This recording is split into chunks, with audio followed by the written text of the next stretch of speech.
Move out your way, cause capital AIRA is here to slay. Your fashionista version 2.0, the living standard, kaya defeat is no, no, no. They say there's no perfect relationship. Proven, kaya eto ngayon still broken. Hoping this academy will ease my longing. Baka dito ko na rin mahanap ang man of my dream. I am accidentally in love. Pero paano if di ko kayanin kanyang standards? Gusto kong pagmamahal ay kawangis sa aking ina. Kung ito'y mahanap, tiyak siya sa akin ay tamang tao na. Sabi nila, kanta ay madaling maisulat. Pero hanggang ngayon, puso ko ay di pa rin bukas sa panulat. Emosyon daw ay pakinggan, tintig ng puso, sino dapat panigan. Dalawa sila, kaya't ako'y naguguluhan.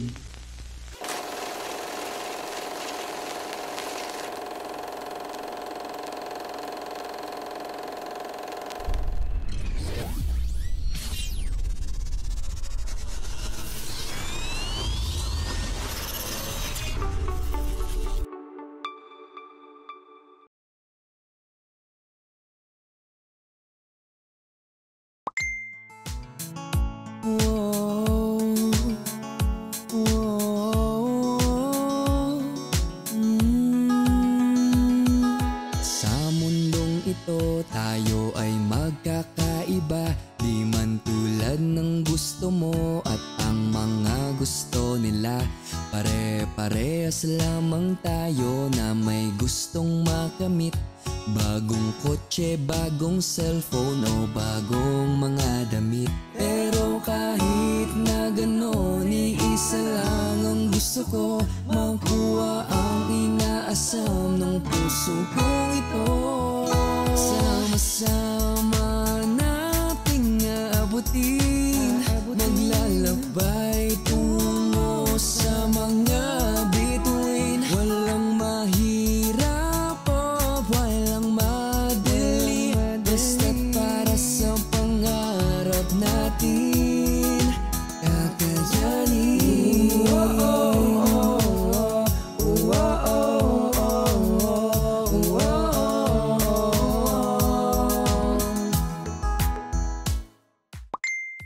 So let's do a recap for today's runaway. Recap, okay. Oh, recap. Ira. So ano masasabi mo kay Ira na minentor mo na unang-una for today? Well, Ira has the 200% confidence nung nag-runway siya kanina. Naman si Hannah. Hannah, oh my God, Hannah, oh my God. Nung pinapanood ko siya kanina, no, hindi ko alam kung sino ang malungkot, kung malungkot ba si Hannah. She's a very, very heartwarming fashion model. Nakikita ko talaga na he has very big love for his mom. Oh, si Tads is very, very charming. Like, para akong nanonood ng isang gig na pinapakilig niya yung mga babae. At alam mo yon? Ayan, kung makikita ninyo, may nagbago ba sa ating leaderboards for today? Lalabay tungo sa mga bituin.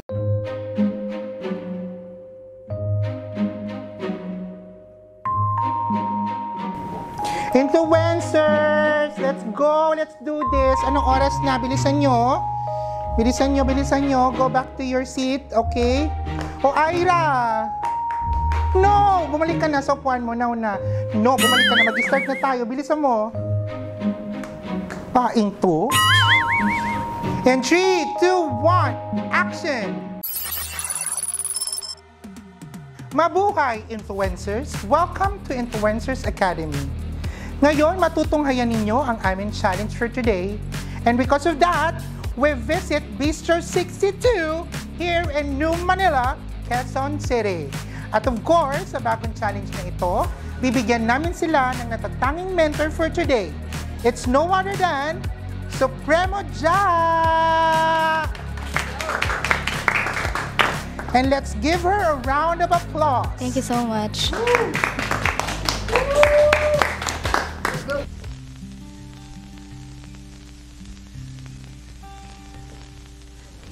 Noon, palagi kong dinarasal ang muling makapagtanghal, ang maging inspirasyon, ang magkaroon ng isang masayang pamilya.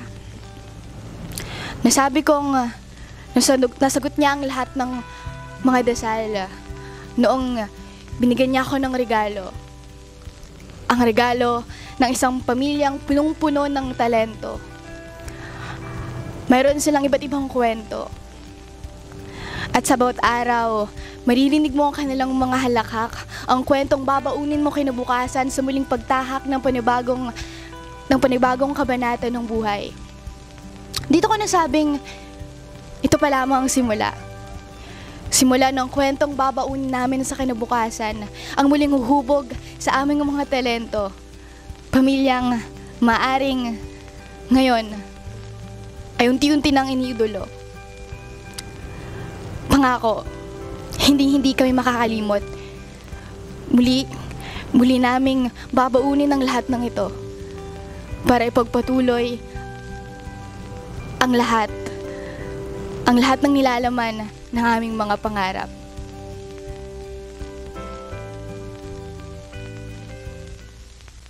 Thank you po. Oh my gosh! It's what's great! Oh my gosh! So ano ang title ng spoken word poetry na yan? Ang title po ng piyesang yun ay Vida. Vida means life. Meron tayong mga kwento ng buhay natin. Ganun. So ayan, Vida, talaga nakaka-relate sa inyong mga buhay for today's challenge. So ready na ba kayo, influencers? For today's challenge? Yeah. Bakit parang walang energy? Bigyan ng energy, are you ready? Influencers, there you go. So magbabalik po ang Influencers Academy. And now we're back dito sa Influencers Academy. And of course, dito pa rin po sa Bistro 62 ng Manila, Quezon City. And of course, for today's challenge, may surprise kami sa inyo, guys. Tinatawag namin ang inyong mga friendship for today. And for Ira's friend, may we call on Lloyd Frain.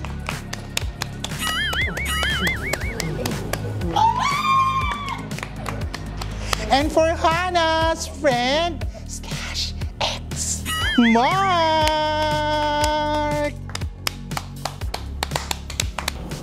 And for Lance, may we call on Apollo.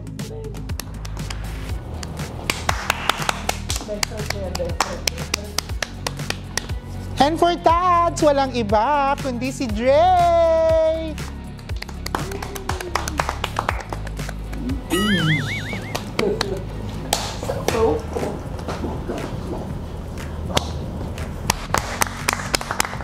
Oh my gosh! Excited na ako! Andito mga friendship.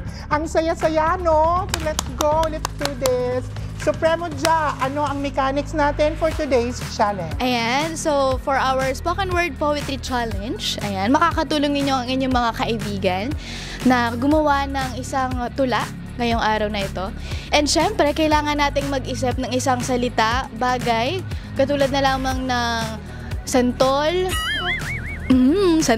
talong o kaya hotdog, anything na may ugnay natin sa ating mga kaibigan. For example, hotdog, yung topic natin, tapos gagawa tayo ng tula para sa mga kaibigan natin. So, ayun. Ready na ba kayong gumawa? Ayan. Feeling ko ready na sila. Sa hotdog. Let's go! Yeah, hotdog! And of course, bibigyan natin sila ng ample time para kumpletuhin ang kanilang challenge for today. Couple of minutes will do. At ito na ang inyong challenge for today. I'm so excited, guys! And of course, because of that, we will be back, and this is Influencers Academy! Cut! Uy! Thank you, Supremo Ja! Ang galing-galing mo, baby. Yes, actually, super favorite kita sa lahat ng mga naging mentor at naging host, co-host Thank you. ko. Kasi yung nakaraan, yung Lady Gagita, oh my gosh, nakakairita siya. I don't know why hindi ko gusto yung, sinasapawan niya ako. But I proved to myself na I'm the one. Yeah, magaling ka talaga. Yes, sobra. thank Nice you. meeting you. Kaya naman parang nagja-jive tayo. Until next project, thank you, thank you. Amen. Ito mamaya. Sanggip ganun. So man. Hindi pwede ka. Uy, hala, anong eksena? Oh my gosh, may eksena. Anong nangyayari? Ha?